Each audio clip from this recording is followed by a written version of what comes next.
In 2019, Warner Bros. Released a psychological thriller film titled Joker, which drew inspiration from several Batman stories, as well as the works of Martin Scorsese, and seemed to be an origin story for Batman's arch-nemesis, the Joker. It was a critical and commercial success, becoming the first R-rated film to make over $1 billion worldwide, and even received a Best Picture nomination at the Oscars. In 2024, they released a jukebox musical sequel, and it was a critical and commercial flop. Safe to say there will not be any more films in this franchise. But, did Joker deserve its success? And did Joker Folie à Deux fucking deserve its failure? Well, let's take a look at both. While the general response to Joker has been quite polarising, I personally love the film. I can definitely see why some people compare it to films like Taxi Driver and The King of Comedy, and while I do consider those films superior, I don't see Joker as a copy of them, but rather inspired by them, including the obvious homage in Robert De Niro's role as talk show host Murray Franklin. Elements of Arthur's character arc and personality can be seen as inspired by Travis Bickle and Rupert Pupkin, including his mental state sending him down a dangerous path, and his delusions while pursuing a career as a comedian. And while I love the commentaries that Taxi Driver and The King of Comedy go for, I do also love what Joker aims for. Joker serves as a commentary on the dangerous path mentally ill people can go down if neglected and mistreated by society. Our protagonist Arthur Fleck has spent a lifetime being abused by different people in different ways. This is effectively shown in the opening, where he is assaulted by street youths while working, but also through him being unable to get medication for his laughing disorder, something he is openly mocked for, being screwed over by his boss and colleagues, and learning of his mother Penny allowing her boyfriend to abuse him as a child. The spark that prompts Arthur to seek revenge on those who wronged him is when he is beaten up by the Wall Street bullies on the subway and fatally shoots them all. Finally feeling a sense of control, he goes down a dangerous path and takes revenge on those people, including Penny and his colleague Randall. Although Randall did try to help Arthur by giving him a gun for protection, him claiming that Arthur tried to buy other guns off him, which he gained absolutely nothing from saying, and berating fellow colleague Gary for his dwarfism, ultimately make him a certified cunt. When Arthur gets fired, he walks down the stairs and kicks the door open, done in anger due to the end of his clown job. He then does the same kick while dancing down the stairs to his apartment, done in celebration of his plan to kill himself on live TV. While these two moments symbolise a seamed closing chapter in Arthur's life, the dance down the stairs is subverted when Arthur kills Murray instead of himself. Arthur envisions a relationship with neighbour Sophie. The revelation of this being imaginary is implied many times, including when she says she believes the killer of the Wall Street men is a hero. With that said, I do find the execution of the revelation a bit jarring, in which they show all the scenes with Sophie how they were actually playing out. I was kind of thinking to myself, yeah, we get it, they were all imaginary. He also learns of Penny's former association with billionaire Thomas Wayne, and believes Thomas could be his father. Although Thomas denies it, and the documents Arthur steals seem to prove his statements to be true, there are certain theories surrounding this that I intend to get into later on. Although the film succeeds in making Arthur empathetic, on account of his lifetime of mistreatment and neglect, and initial desire to bring joy to those around him, it also makes it clear that he does become a villain, albeit a tragic one. You feel sorry for him for most of the film, and distraught when his mental illness sends him down a murderous and revenge-driven path. Additionally, while Murray didn't deserve to die, and this can further Arthur's sense of immorality that makes him a villain, he does understandably end up on Arthur's bad side by openly mocking his stand-up show, and later continues to mock him in person on the show. Even when Arthur talks about the dangerous path he went down as a result of society's neglect and mistreatment of him, and says he killed the men on the subway because they were awful, and then calls Murray awful, rather than taking the hint and running for his life, Murray continues to keep Arthur on the show, with the thought of potentially winning an Emmy overshadowing the thought of Arthur killing him right there. And what do you know? Arthur delivers a joke that literally blows Murray's mind. Arthur had longed to gain recognition in life through becoming a successful comedian. Although he gains recognition by the end of the film, albeit not in the way he intended, it ultimately stems from the dangerous path he went down, and further cements how the film isn't glorifying violent people, but rather showing how violent people are created. Despite being a rather sad drama, the film does have some genuinely funny moments, such as when Arthur literally punches out, and when he kills Randall, and casually tells Gary he's going to be on the Murray Franklin show that night. One thing most of us can agree on is how amazing Joaquin Phoenix's performance is. He manages to convey the initial kindness, and subsequent increasing insanity in Arthur, as well as showing subtleties in the way he laughs, whether it be a desire to cry, a way of saying fuck you to Randall, or a genuine laugh when shooting Murray, and details such as his legs shaking when nervous or overwhelmed in a situation. A well-deserved Oscar for this role, and honestly, one of the best performances I've seen in any film ever. Something else that stands out about this film is the cinematography and colour palette. Even though the film is predominantly bleak colours, matching the tone, every shot manages to be visually stunning, and the film also embodies brighter colours when appropriate, such as in Arthur's clown makeup and outfits, representing his desire to bring joy, and in the set of Murray's talk show, representing a masked sense of joy. Another strong standout is the amazing score by Hilda Gudnadottir, and how it showcases the bleak and dire society Arthur lives in, and at other points builds up suspense, such as when Arthur is about to shoot Murray. It notably adds to the scene in which Arthur slowly dances after killing the Wall Street bullies, showing him processing many thoughts at once upon doing so. Something else that stands out about this film is how, when you look at it on its own, the theories presented are interesting ones, and most of them are connected to pre-existing Batman characters, most notably Thomas and Bruce Wayne.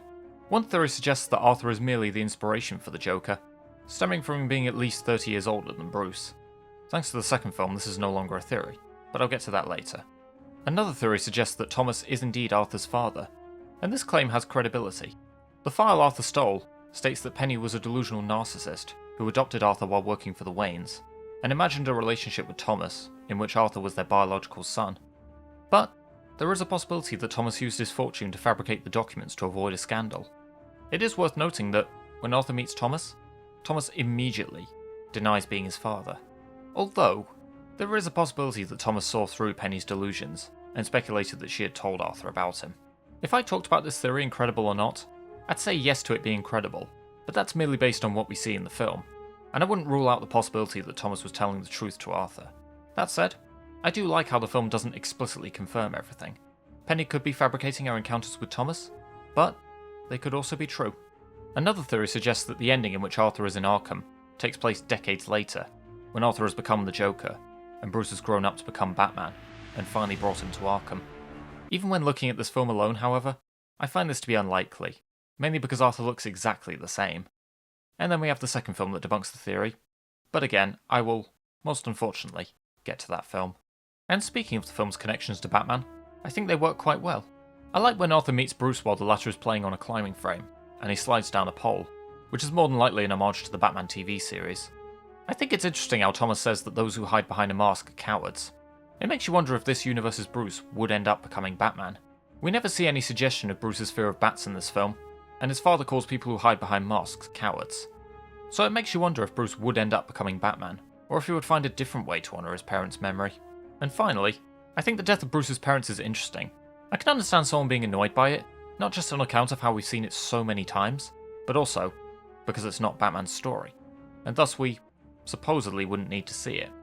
With this said, I think it works in the context of its inclusion in this film. On the same night that Arthur embraces his Joker persona, one of the clowns murders Thomas and Martha, thus indicating that Batman and Joker were born on the same night. Many iterations of Batman indicate that Batman completes the Joker, but this film states that the Joker, inadvertently, created Batman, thus creating the persona that would come to complete him, and both were created on the same night no less. So, as a whole, I think Joker is a great film. It's definitely a different take on the Joker than previous versions, but I think it works for what it is, coming off as a darkly insightful commentary on how violence is created, and aided by phenomenal acting from Joaquin Phoenix, a welcomely unsettling score, and stunning cinematography. The film made over $1 billion worldwide, and received many Academy Award nominations, and, most especially with Phoenix's Best Actor win, I'd say it got what it deserved. And now let's get on to the other film in this franchise. Much of Joker Folie Deux can be summed up in one word: filler.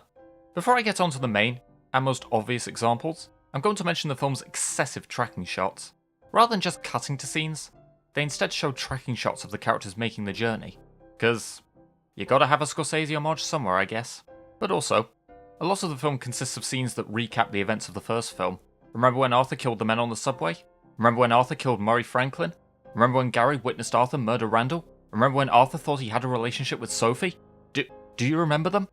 Because, whether or not you do, this film is gonna bonk you on the head with them over and over again.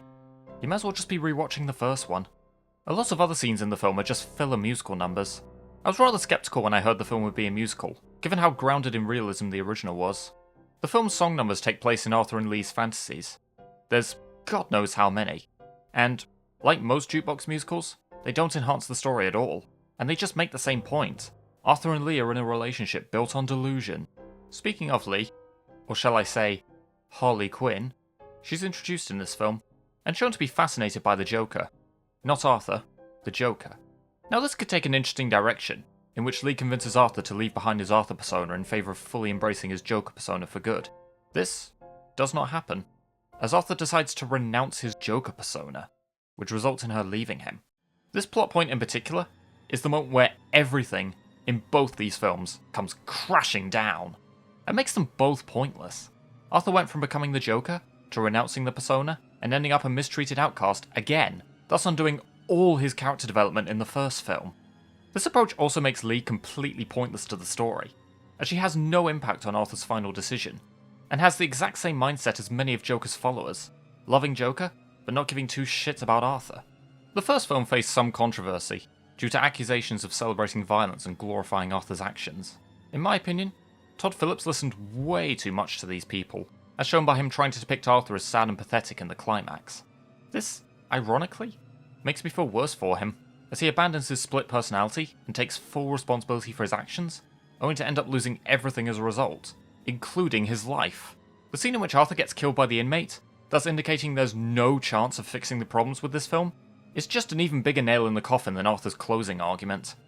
My interpretation of the film is that it wants to be a commentary on how society loves Joker and not Arthur, but the way the film conveys it completely undoes everything in the first film, which was a great film on its own, kind of conveyed that point in its own way, and didn't need a sequel. Another problem I have with Joker Folie is how, unlike the first film, Arthur is the only one who faces consequences for his actions. He's continually mistreated by the prison guards, even gang raped by them, gets rejected by Lee after renouncing his Joker persona, and gets stabbed to death by an inmate. None of these characters face any karma for their actions. Now granted, Arthur shouldn't have killed the people who wronged him in the first film, but the film served as a commentary on how the mistreatment and neglect of the mentally ill can lead to dangerous situations. While Arthur was wrong to kill Randall and Murray, you do also kind of want to see them get some kind of karma for the way they treated him, just not killed. And the fact that everyone who mistreats Arthur in this film gets away with it, as well as Arthur's remorse over having the Joker persona and taking full responsibility for his actions, further undermines the aforementioned commentary of the first film. At most, this film's commentary is pretty much, yeah, mentally ill people kill each other. So, it's mostly a boring, insulting, and pointless sequel. But, despite all its bad qualities, it ain't all bad. The animated sequence at the beginning is pretty awesome, serving as a parody of Looney Tunes with a memorable art style, and more or less embodies what the whole film was about, but in an actual interesting way. This honestly should have been a standalone animated short film. Although the film is over-reliant on overlong tracking shots, it does maintain the already amazing cinematography from the first film, but to an even higher degree, with notable standouts being the shots of Arthur entering the courtroom, and when he comes into position with the smile Lee draws on the glass. I honestly wonder how long it took them to perfect this shot. Mwah! There's also a highly impressive tracking shot from Arthur waking up from the court explosion, being guided to a car by two followers, and leaving the car and running away.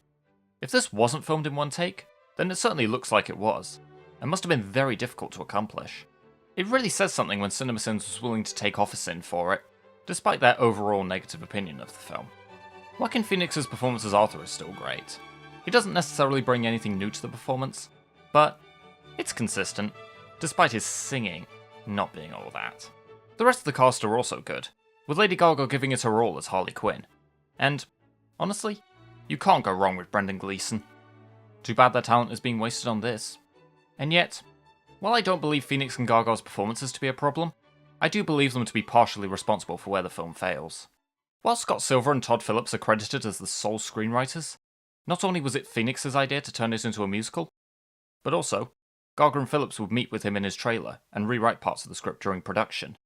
So even if I don't think Phoenix and Gaga should have received Razzie nominations for their performances, I can understand them picking up a worse screen combo nomination on account of them rewriting the script, and probably being partially responsible for their lack of on-screen chemistry. In order to determine whether or not they should have won, I would need to watch the other nominees. So, I've given my thoughts on Joker Folie à Deux, but how would I write it if I had to? I would have Joker 2 be the film in which Arthur fully embraces the Joker persona. While at Arkham, he meets Harley, with whom he forms an unhealthy connection. Due to Harley not being a prisoner, she's much less under the watchful eye of the prison guards than Arthur. and is able to pull off many antics undetected that lead to them both fleeing, and at one point, the two have sex in his cell. During Arthur's trial, the courtroom explodes, and two followers help Arthur and Harley escape. They take them far away from Gotham, with the two intending to return with unrecognisable fashion traits. During this, Harley finds out she's pregnant with Arthur's baby. This could then pave the way for a follow-up in which their child follows in his parents' footsteps, and becomes the Joker that the now adult Bruce Wayne fights as Batman. Or alternatively, my treatment could be the setup, leading to a second act in which their kid is born, and they raise him to become the new Joker, and the one that Batman goes face to face with. Whether or not you like my treatment, at least it doesn't make the first Joker completely redundant. There is at least progress with the story, rather than just an insulting slap in the face. Alas, as it is, Joker Folie is completely redundant, and an insulting slap in the face. It's still technically brilliant, and well acted, but it's also a boring, insulting, bloated, and pointless viewing experience, with nothing profound to say. I'll end this analysis with a joke. What do you get when you cross a pointless sequel with a $200 million budget? You get what you fucking deserve.